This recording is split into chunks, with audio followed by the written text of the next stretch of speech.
Applications of magic and cooking and healing with light. Here's a simple demonstration that you can try at home using a desk lamp and some colored filters. What we have here is just some scrambled eggs, and as we cook them, we will be putting forth our will and intention, and also combining that with the light.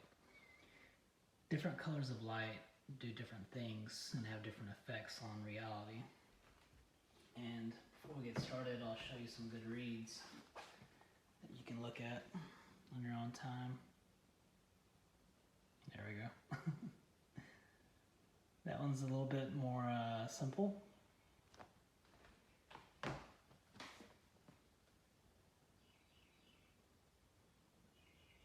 Same guy on that one. He's got a whole series. Here's some little random ones that you might find at the bookstore, something like that. Theo Campbell.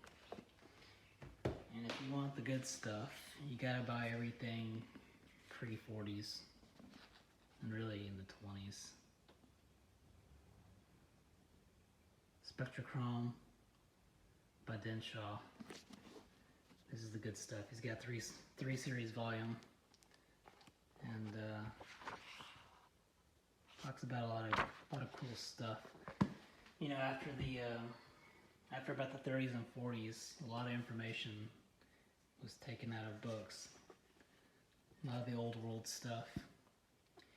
And just to throw something special in there, a signed autograph of Mr. Russell's Divine Iliad. If you ever get a chance to read something,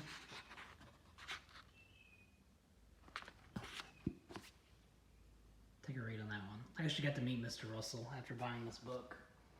It's about a $400 book, and I feel like he came to my house after I bought it, which is kind of strange, but in a story on its own. So, with cooking with light, there's a bunch of different ways you can do it. You can use a colored light bulb, you can use filters, you can use stained glass as they used to do back in the old day. You can also use LED bulbs like this. It's really just best to experiment with the intensity and the duration and stuff. I found a lot of times it doesn't take anything more than an hour to charge an object.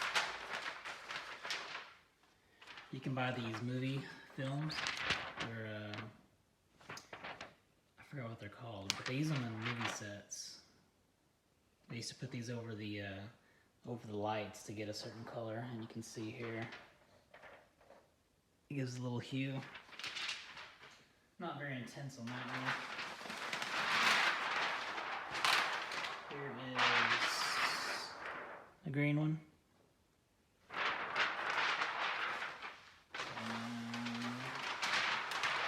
We'll do one more for the camera. Nice blue. But generally you'd want a stronger color than that. You'd want the light closer. You'd want the color blue to be more on the eggs. And with colored objects, sometimes the object may not take the color that you're trying to put on it if it already has a color. Again, you'll have to experiment with that. Clear glass bottles. You can use colored bulbs or the lens covers to put light through it. Or you can use a colored bottle already. It's like a sparkling cider bottle. That is a nice gold amber bottle. They'll all be different. Some will be more brown, some more amber, some are gold. And each one, like I said, will have different effects, which the books will explain. But with those, you can put water in them, and it works really, really well. I've done experiments, let's say, for example, with red light, and having increased anxiety with that. If you use it too much, or too much anger can build up. Basically, it overstimulates you. And once you get overstimulated, well, you kind of know what happens. The green is pretty calming, I guess you could say. They say it's good for muscle growth and nerve repair, stuff like that. The gold, it's been a while, folks. It's been a while. You'll have to read the books, read the colors, see what they do. But anywho, you can cook with these colors and enhance your food. And you know, one of the secrets is it's not always the ingredients of the food, you know, it's your intention behind it. Never cook when you're mad, never cook when you're angry or upset, distraught in any way. Always take a few minutes, calm yourself down, get in the right place and cook. And you'll notice a big change in the quality, the taste, and the just really all the properties of the food itself. I'll give you one example of this. I was working in the hospital, and I was in the break room one night. It was an afternoon shift, and a fellow across the room was drinking like a Pepsi or something. And I was sitting there, and I was gazing upon his Pepsi, right? And I was like, that is the best damn Pepsi in the whole world. And I put, you know, just really good feelings into that Pepsi, right? And he took the cap off, took a sip, and he like sat back in his chair and basically said the same thing that I said. You know, this is the best damn Pepsi I've ever had. So, just to show you, intentions are everything, especially while you're cooking. Now for those that are like naysayers and not believing, try this on your own, experiment. There's 1,000 things you can do with it. If you're one of those Bible thumpers that are like, oh, magic is bad. Look, magic is nothing but your will being forced upon reality. It is not good, it is not bad, it is everything. Therefore, magic does not exist. It's only until you realize that at different stages. Try this, let me know what you think. Oh yeah, I forgot to throw in some more examples. So, here's 3.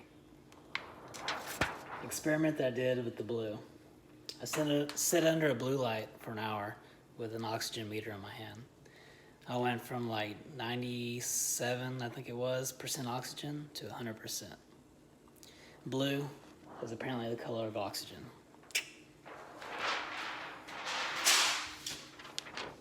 Purple.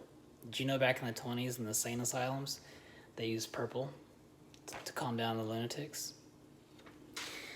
It is the most hypnotic and seducing color of calmness. Yellow increases the senses. Not as strong as red, but yellow works on the senses. You got a hearing problem? Put it in your eyes. You want to sharpen them? Try yellow. That's all.